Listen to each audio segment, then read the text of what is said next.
రేవంత్ సర్కార్ ప్రతిష్టాత్మకంగా చేపట్టిన ఇందిరమ్మ ఇండ్ల పథకం సర్వే చివరి దశకు చేరుకుంది. సంక్రాంతికి ఇందిరమ్మ ఇండ్ల నిర్మాణం చేపట్టాలని ప్రభుత్వం పట్టుదలతో ఉంది. గ్రామాలు, వార్డులలో సర్వేయర్లు వివరాలు సేకరిస్తున్నారు.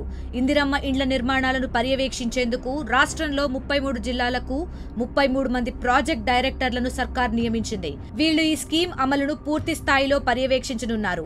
తొలి దశలో సొంత స్థలాలు ఉన్నవారికే ఇందిరమ్మ ఇళ్లు మంజూరు చేస్తామని ఇప్పటికే రాష్ట్ర ప్రభుత్వం ప్రకటించింది. మొదటి విడతలో సొంత స్థలం ఉన్న నిరుపేదలకు ప్రభుత్వం ఇందిరమ్మ ఇండ్లను మంజూరు చేయనుంది. ప్రతి 500 దరఖాస్తులకు ఒక సర్వేయర్ను ఏర్పాటు చేశారు. ఒక సర్వేయర్ రోజుకు కనీసం 20 దరఖాస్తులను సర్వే చేయాలని టార్గెట్ గా పెట్టారు. సర్కార్ లక్ష్యానికి అనుగుణంగా అధికారులు పనిచేస్తున్నారు.